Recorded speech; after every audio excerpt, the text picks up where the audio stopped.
Dear students, good morning. How are you? I hope you are all good, happy, fit and fine. प्यारे बच्चों, नमस्कार, नमस्ते, आदाब। आप कैसे हैं? मैं उम्मीद करता हूं कि आप सब खुश होंगे, चुस्त दुरुस्त होंगे। Dear students, please take care of your health and education. प्यारे बच्चों, आप अपनी सेहत और पढ़ाई का ध्यान रखेंगे। Dear students, please follow all the guidelines, SOPs of health government to save yourself and your family। तो प्यारे बच्चों, आप अपने परिवार और अपने सबको अपने आप को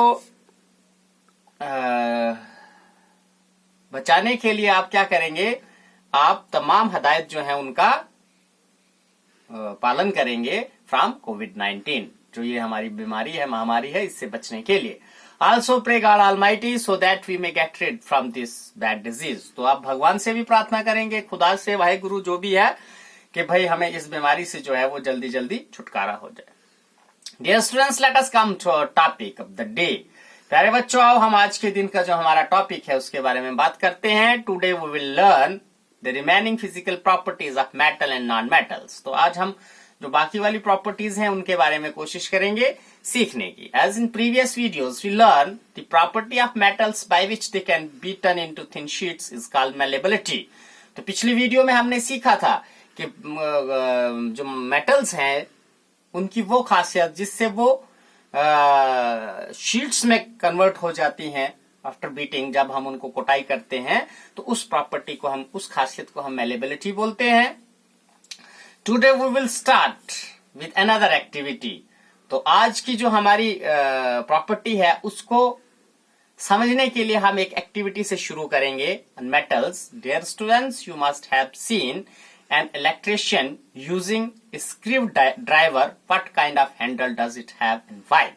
तो आपने देखा होगा कि एक जो इलेक्ट्रिशियन होता है उसके पास स्क्रू ड्राइवर होता है, just this one is screw driver, और आप उसका इसका हैंडल देख सकते हैं, दिस इज हैंडल। तो ये ऐसा क्यों बना होता है?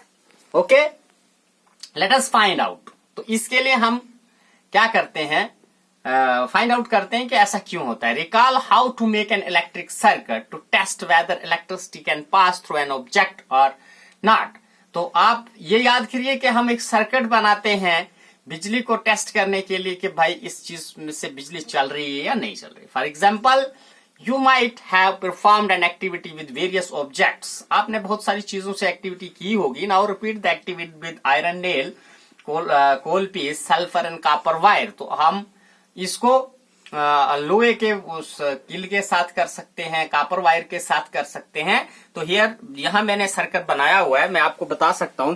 This one is iron nail and this is our battery cell and this one is bulb and this one is coal। तो हम अगर ये जो आयरन नेल है इसको इस वायर के साथ टच करेंगे तो ये बल्ब जो है ये ग्लो करना शुरू हो जाएगा और ये जलेगा।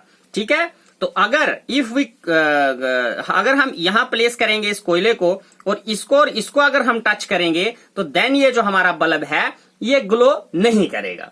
ओके, तो after performing this activity, we observed that iron nail and copper wire are good conductor while coal piece is poor conductor। तो जब हमने ये हमारी एक्टिविटी कर दी तो हमें ये लगा कि जो हमारा आयरन नेल है या जो वायर है ये इसमें से बिजली गुजर जाती है और ये गुड कंडक्टर है, यानी ये बिजली को कंडक्ट करता है। while coal piece is poor conductor, जबकि ये कोयले का जो पीस है, दिस वन कोल पीस, तो ये क्या है, ये पोर कंडक्टर है, मतलब इसमें से बिजली नहीं गुजरती है। और dear students, the meaning of recalling our experiences and then of this activity was to show that metals are good conductor of heat and electricity.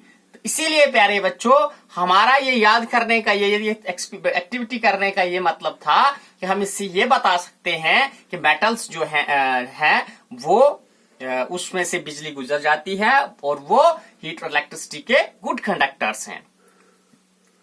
Where do you find the use of aluminium and copper wires. तो आपने देखा होगा कहीं कि हम aluminium और copper की जो तारें हैं उनका इस्तेमाल करते हैं। Have you seen wire of coal?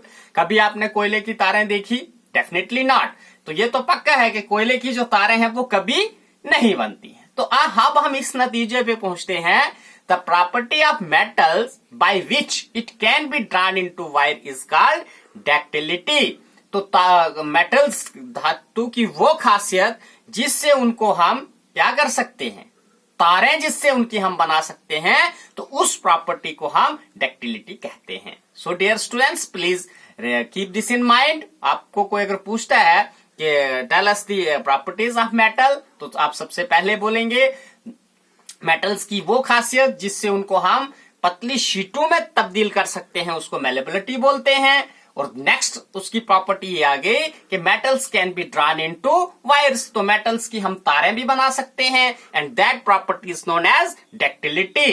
Dear students, today we learn another physical properties of metals, that is ductility। तो आज हमने दूसरी एक प्रॉपर्टी मेटल्स की सीखी, वो कौन सी है, ductility. Dear students, for clear reading of this text, ये जो मैंने लिखा हुआ है, अगर आपको ये सही नहीं पढ़ने आता है तो I time and again repeat and से page number 134 of your science textbook आप देख सकते हैं।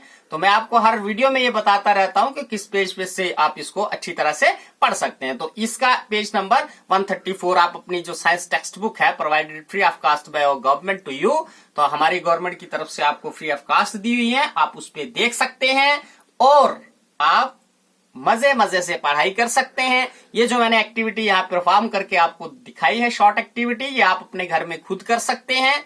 There is no problem. एक आप सेल ले लीजिए, एक बल्ब ले लीजिए, 3 pieces of wire, 1 iron nail and 1 coal piece और wood piece, whatever you like, जो भी आप चाहते हो तो वो लेके आप ये एक्टिविटी कर सकते हैं और आप ये समझ सकते हैं कि मेटल्स जो हैं they are good conductor of heat and electricity, and coil or other material non-metals are poor conductor of heat and electricity। कहने का ये मतलब है कि जो नॉन मेटल्स हैं उनमें से बिजली नहीं गुजरती है, बट जो मेटल्स हैं उनमें से बिजली चलती है। और जो मेटल्स हैं वो they are beaten into, they can be drawn into wires, और उनको हम तारें भी बना सकते हैं। They can be beaten into thin sheets, उनकी छोटी छोटी उनकी हम शीटें भी बना सकते हैं। And these 2 properties are known as malleability and ductility. और इन 2 जो हमारी खासियतें हैं मेटल्स की, उनको हम मेलेबिलिटी और डक्टिलिटी बोलते हैं। Malleability mean beaten into sheets and ductility mean drawn into wires. Okay, thank you. Please stay home, stay safe, be happy. Okay, thanks.